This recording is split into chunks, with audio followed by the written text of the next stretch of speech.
better business, and a better life begin here. Welcome to Business is Art on TrueChat with author and business consultant, Jon Umstead. Hey, thank you for tuning into Business is Art today. We're going to be talking about impassioned marketing, and our guest today is Kimberly Scott. She is a marketing doer. We'll get to Kimberly in just a second, but first we would like to invite you all to go out and connect with us. Connect to me directly on Twitter at Jon Umstead. You can find me on LinkedIn or at my website, plancanvas.net. That's PLANCANVAS.net, where you can learn a little bit about my business strategy planning and execution management software, as well as consulting services. We'll give you a few other ways to contact me through TrueChat here as we move along. But let's get this conversation started. So again, our guest is Kimberly Scott. She is a marketing doer. Welcome to the show, Kimberly. Hi, Jon. Thank you very much. I appreciate you having me. Well, we appreciate you being here. Marketing and related topics are always hot for this particular show. We tend to get a lot of listeners who are entrepreneurs or entrepreneurial at work. And so this is an area of concern with them at all times. So thanks again for being here. Why don't we get started talking today by having you tell us a little bit about yourself and your background, if you would, please. So my background is I'm a former video girl turned podcast rookie entrepreneur. I started a company based out of DFW that back in 2003 called Capture the Market. We specialized in online video production, focusing mainly on the multifamily, aka apartment space, and grew that and sold it in 2017. And now I am a brand ambassador / podcaster.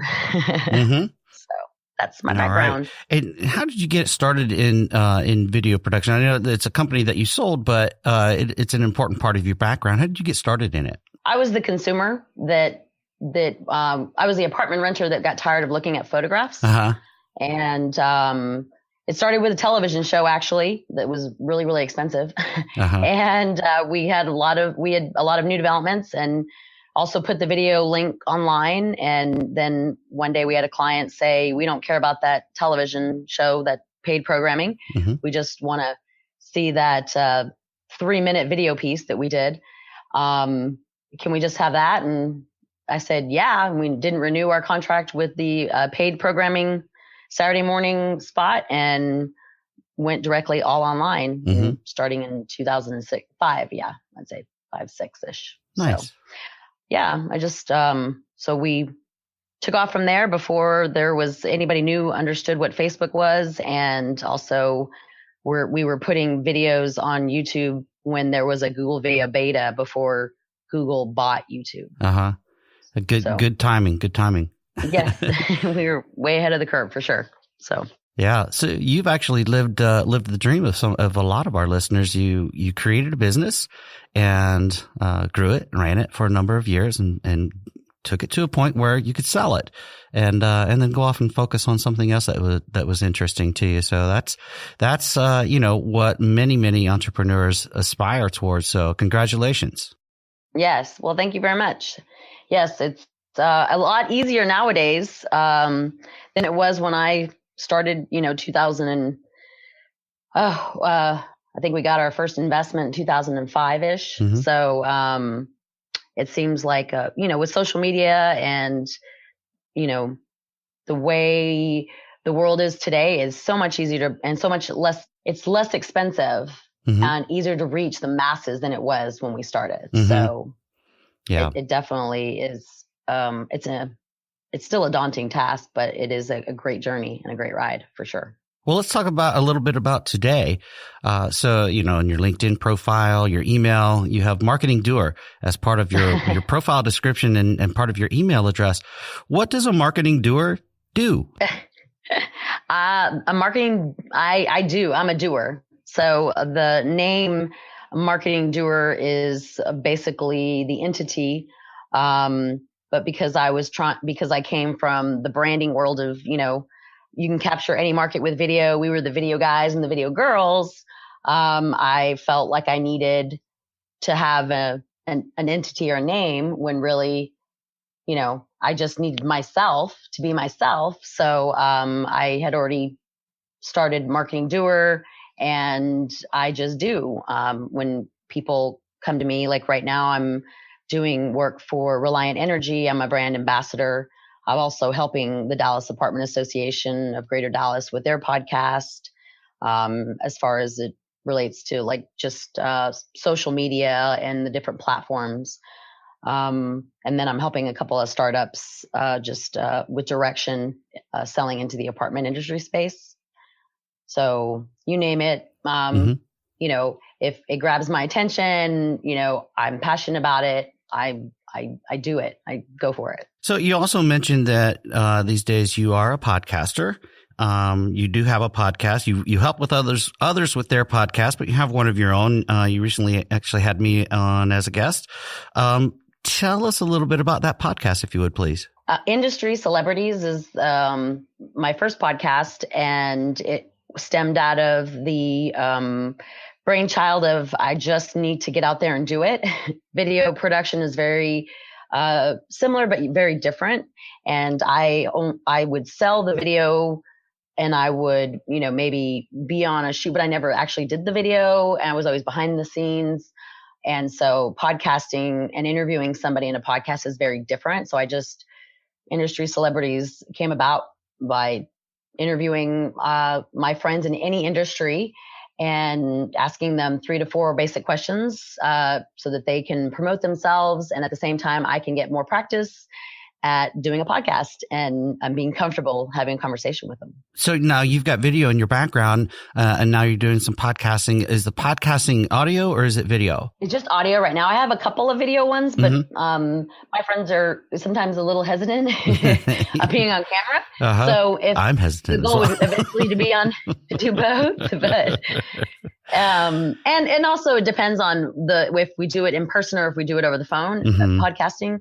So I only have a few under my belt with video. Most of them are all audio. All right. But they're on, iTunes and YouTube and Anchor and several different places as well. Right. Well, hey, before we continue the conversation, let's remind our listeners out there to join the discussion. Find TrueChat on social media at TrueChat.org, or reach out to me on Twitter at Jon Umstead. That's JONUMSTEAD. But do reach out. We'd love to hear from you, hear your thoughts on today's episodes, any past episodes, as well as what you'd like to hear in any future episodes, or just talk to us about anything that's on your mind. But do reach out if you would, please. So let's get back to Kimberly. So Kimberly, we were talking a little bit about your podcasting experience, but why did you decide to dive into podcasting? It gave me a purpose and another focus while I, in the interim, figured out what I wanted to do, what's next, whatever the what next was. And the only way for me to learn is to actually do myself.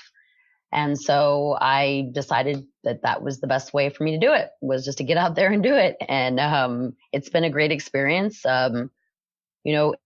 Equipment and everything, as I used to have a studio, a team, and all that great stuff. And now I've had to learn how to do it all on my own and make it simple for, on the go. And it was the best and easiest way for me to do it, is just to jump into it. Yeah, absolutely. And it was the same for me. I'd never done it, and it was something that I wanted to give a shot. And I had a specific reason in mind, and the show has morphed well beyond that initial reason, but it's definitely been a learning experience and continues to be. But I'd like to ask Justin a question. Justin Weller is our producer and co-founder at TrueChat. If you don't mind jumping on, Justin, I've got a question relative to this too. Yeah, not at all. I'm here, so.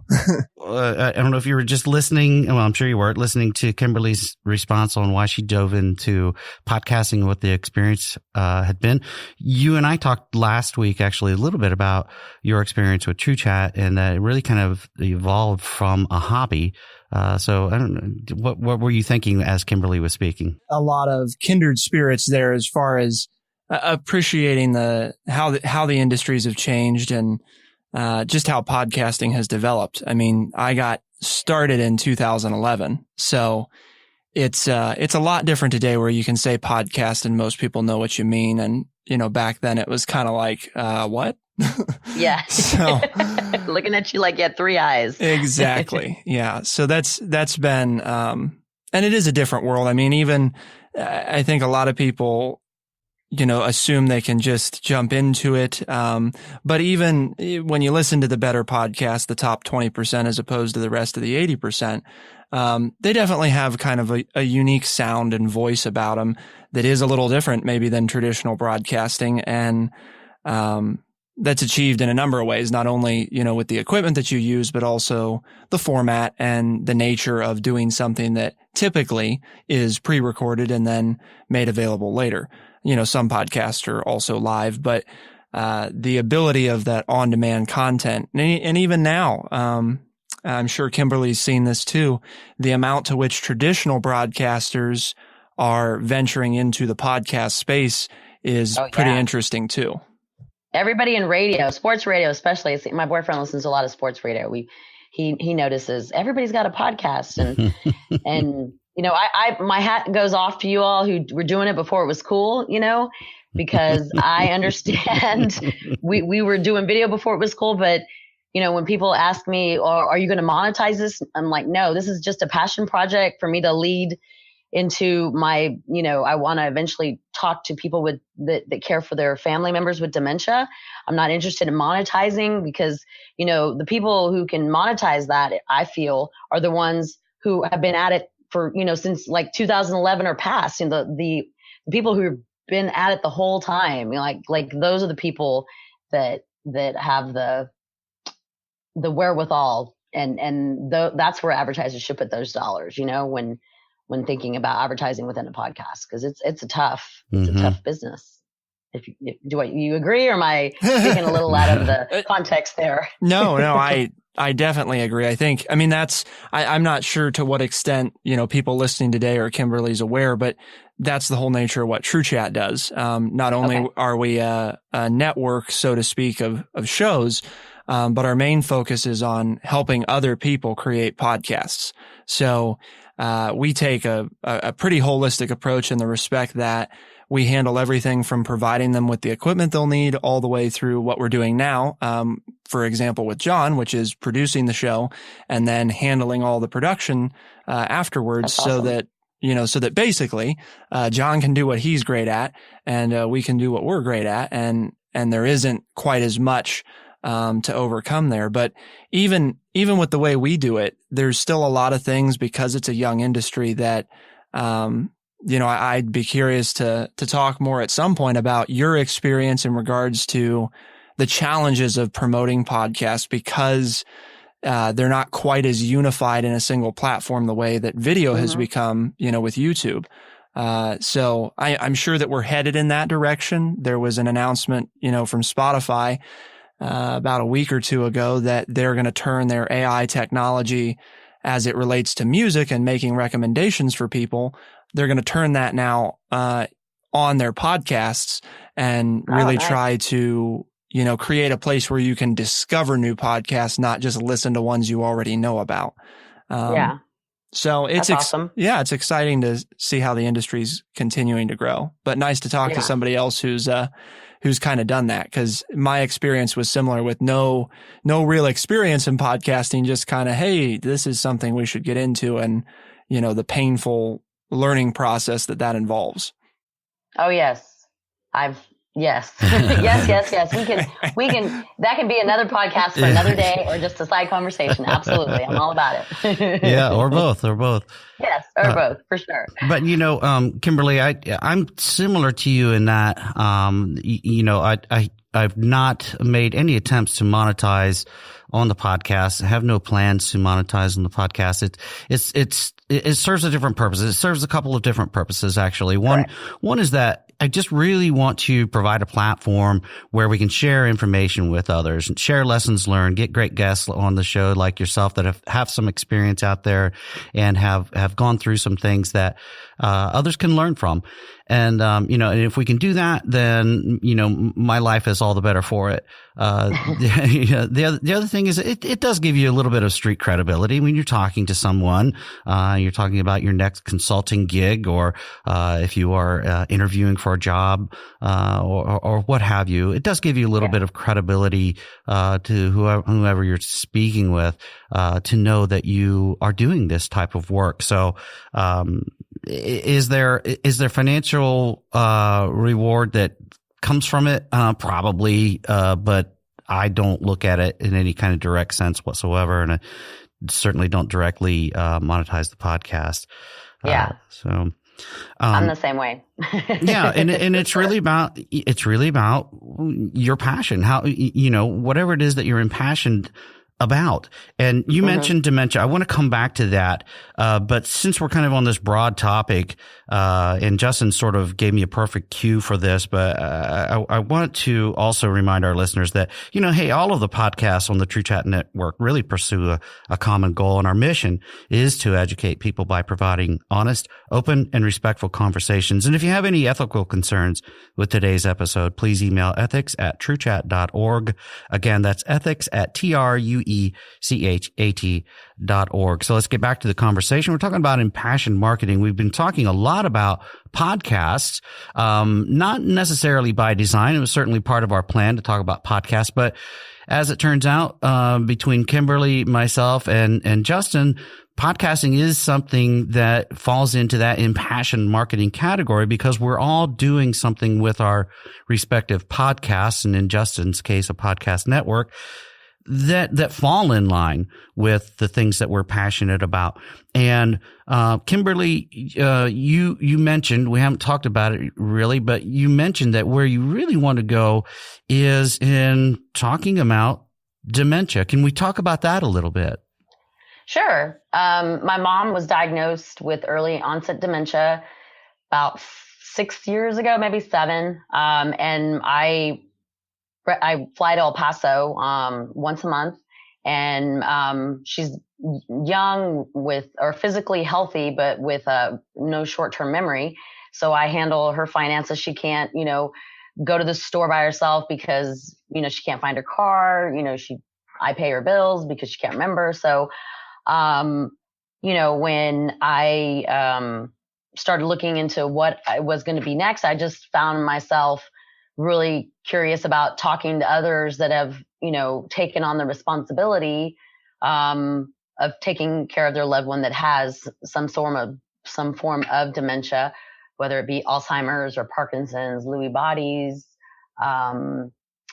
Dementia is the symptom, and a dirty word, the doctor says, for memory loss. So I really would like to start sharing stories. I just barely came up with a name, and as soon as I get the brand logo finished, then I'll announce and launch that. But I really want to just share stories about how people manage the care, be long distance like I do it, or through, being the direct provider, or through a group of siblings.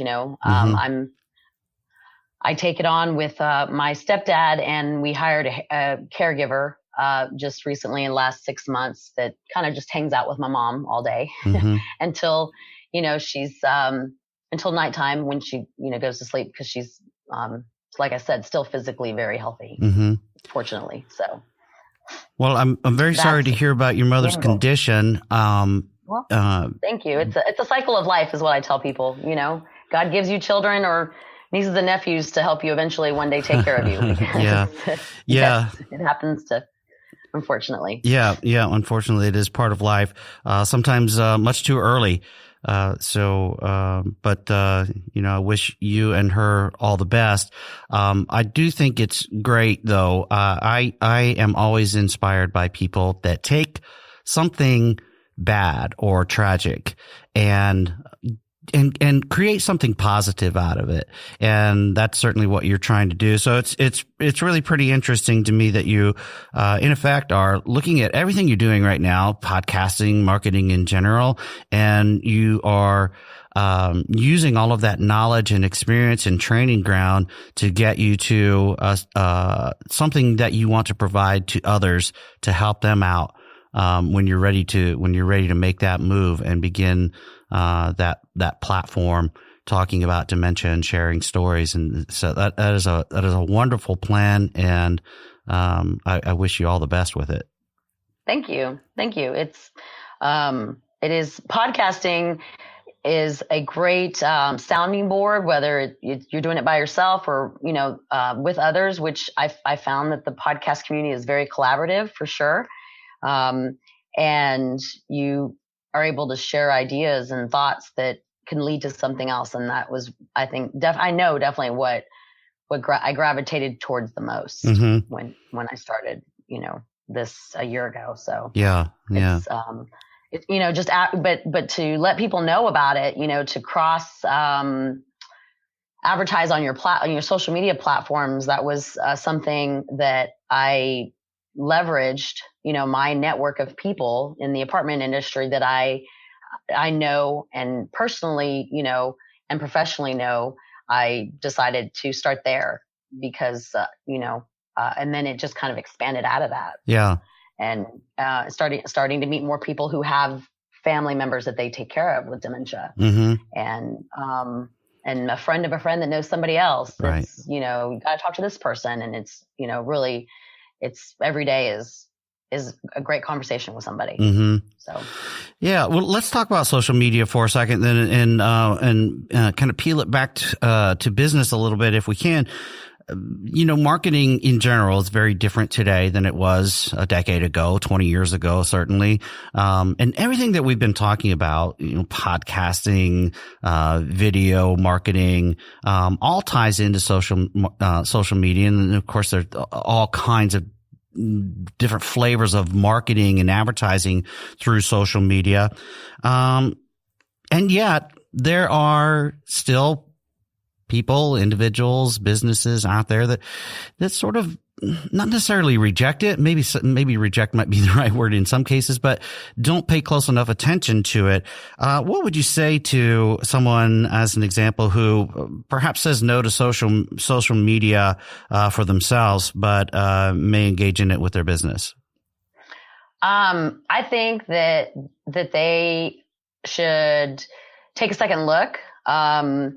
And that they need to be monitoring whatever social media they're doing for their own business. And at the same time, they should keep up their own personal brand through social media as well. Because, for me, for example, for a long time, I was known as the video girl and didn't really concentrate on my own social media, even though I had it. But I didn't grow it. I didn't touch it. I was more concerned with the company's social media. And then, I know I'm no longer a part of that company, and I have the rights to use, that name, Video Girl or Capture the Market. And so now who am I? Well, I'm that Kimberly. I'm Kimberly Scott, and I had to build my network, and my brand was strong within the apartment industry, but not outside of that circle, Yeah. So I would highly recommend any business owner, entrepreneur, that they do simultaneously work on both. Right. And it's a juggling act every day, no matter what. So might as well juggle another ball in there. And even if it's putting 1 or 2 articles on LinkedIn about things that they're passionate about within their industry or that day, whatever, knowledge is power. And connecting, my network, definitely. I'm very, I'm known very much as the connector of people and within the apartment industry. And I like that, Yeah. I just needed to work on my outside brand at the same time. So. Yeah, that's a great lesson. And I did actually the reverse, up until a few years ago. My personal, social media presence, was predominant. And then I'd blend in the business or professional brand. And I just really wasn't even thinking about it, to be honest with you. I just had not given it any thought. And then once I finally did give it thought, I'm like, oh, I need to separate these two. I need both. I need that personal, brand, if you will, but I need the business brand as well. And in my case, there's certainly some out there, especially some of the social media celebrities, and celebrity entrepreneurs that come to mind where blending it is just perfectly fine, and you wouldn't really expect it to be any other way.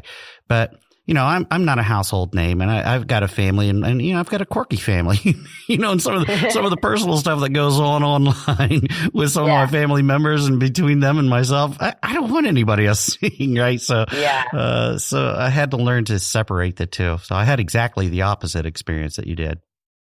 Well, but I think that people, it also shows, that you're authentic and that you're real, and that is, more powerful now than it ever was before, because consumers are not, they don't trust the packaged, in the box type of marketing. It's all about, being authentic and, documenting instead of creating.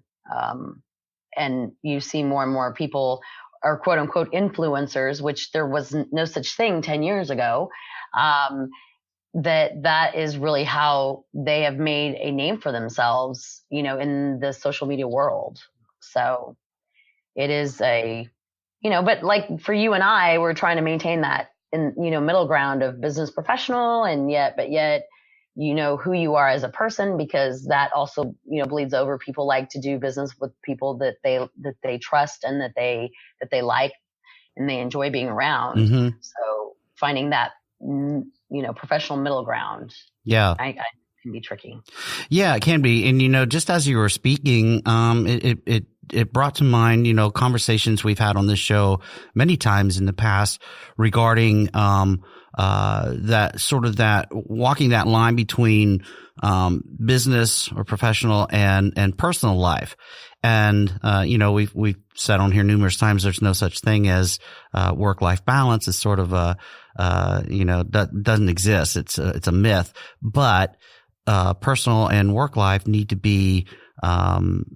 not be in conflict, be in harmony or have some sort of, relativity. And the same is true here. What we're talking about with regard to social media, your personal brand and your professional brand, they can't be in conflict. Yes. That's very, very true. That's the easiest way to put it, for sure. Mm-hmm. Yeah. It does not go well. So it's not but I always look at it. I'm not going to post anything that I wouldn't be happy to explain to my grandfather about, or my father for that matter, since my father's still alive and my grandfather passed away. But even before social media, or when social media was just coming around, people were like, oh, you shouldn't post that, oh, you shouldn't say that. And but that's just me, it's not, if I'm not scared to tell my grandfather, my 85-year-old grandfather about it, why should I be upset at the world to, put it out there on social media? So I've always kind of, in not knowing that's what I was doing, but that's what I was doing. And you put it the best way, that because I wasn't in conflict with it. I am who I am. And, I'm the same person that you would meet on the street as you see within, my post. The audience is going to be different. The way I speak to somebody on LinkedIn, the professional, the president of the companies that I'm connected with, or CEOs or whatever it is totally different. They're going to be interested in different stuff, articles, pictures, things of that sort, than those that I'm connected with on Instagram or, Facebook or Snapchat. Snapchat I started getting on because that's the only way my nieces and my nephews would communicate with me. But now there's a huge, market where you can, to advertise and promote things on, but it's just a different audience, a younger audience that you definitely should not ignore. But, but it's there and you should pay attention to it, and you should at least be a practitioner to know enough about it, whether it fits your brand or not. right. Before you just totally say, no, I shouldn't do it. Mm-hmm. Yep. So we've talked a bit about how you are working toward getting into dementia podcasting, but how about just from a business perspective? What are some things that you're doing today, and where do you see it headed? I'm focusing very much on voice and figuring out Alexa briefings and skills, because that's everything that I'm listening to or reading or articles. It's that we will be no longer a text society, that it's going to be all about audio and voice. And so I'm definitely, I used to tell people it's kind of weird that I started in video and now I feel like I'm going backwards because it's podcasting, but it's really not. It's unfortunately, it should have been first, audio voice, but it wasn't. But that's the way we're, driveless cars, we're going to be driving and listening to everything, ordering things online with our voice, via, whatever, Google Home, Alexa, Siri, whatever it is. We're already doing a lot of, a majority of the population is already doing those things. It's just going to be, we're going to be highly connected in every, from our homes to our automobiles, moving forward. So I'm highly focused on everything as it relates to audio. Yeah. It's funny you mentioned that because, not to make this a commercial for Plan Canvas, but I was speaking with an industry analyst about 2 months ago, specifically about Plan Canvas and its whole purpose is to help you to lay out your goals and objectives and what define success on your terms and lay out plans for getting there, but also track how you're doing against those plans and make modifications along the way. And the particular analyst that I was speaking with said, the first solution out there that gets to audio is going to win. Because, you talk about, well, where's all this information coming from when you're putting plans together? How are you pulling that information? And you do it a number of ways, right? You have facilitated sessions. I'm sure you do this with your own clients. You sit down, you talk to them, you draw all that information out of them, and you capture it somewhere or another. Well, if you're using a tool like Plan Canvas, if you are capturing it through audio rather than somebody sitting there tapping at a keyboard, that is going to be a whole lot more effective. Absolutely. Especially when they're on the go. Because I can't tell you how many times with Capture the Market, or even now, when I have an idea come to my head, I automatically break out my phone and I use Evernote actually, and I audio, because if I'm busy or because I'm always multitasking doing something, so I'll audio voice a memo to myself. Mm-hmm. Yeah. So I can go back and look at it later. So absolutely, that's a huge feature for Plan Canvas for sure. Yep. All right. Hey, we are. Great forward thinking. Yeah, exactly. So have to be. Everything's changing all the time, right? So yes, it is. All right. Hey, we're running out of time, Kimberly. But before we do, I'd like to ask if you have any final advice that you'd like to leave for our listeners, or any particular subject that we have not discussed that you really wanted to hit in this podcast. Well, not anything we can hit in the next 5 minutes. So my advice for listeners would be, if it was easy, everyone would be doing it. Let me say that, blue. If it was easy, everyone would be doing it. And nothing great ever happens overnight. So enjoy the ride and the process. Keep on moving. It is a process and it is a ride. So it's the rare occurrence that someone strikes it rich overnight, right? Correct. Absolutely. It's rare. Yep. Keep grinding. Keep at it. Correct. Especially if you're passionate about it. So, yes. It will all come together for sure. All right. Well, thanks very much, Kimberly. Where can people find you or your work or any special cause that you'd like to mention or promote? They can go to thatkimberly.com to listen to the podcast. And I'm on all the social channels, YouTube, Insta, Twitter, LinkedIn, Facebook, and Snapchat. That Kimberly. All right. Or Kimberly D. Scott. There you go. All right. Well, thank you so much for being here today. Yeah, we appreciate it. Thank you, John. I appreciate your time. You can listen to TrueChat podcasts on Spotify, Apple Podcasts, Stitcher, and anywhere fine podcasts are found. For Business is Art on TrueChat, I'm your host, Jon Umstead. Again, my guest has been Kimberly Scott. She's a marketing doer. Go out and find Kimberly and strike up a conversation with her and see where it leads. Thanks very much for tuning in. We'll see you next time on Business is Art. Be the change.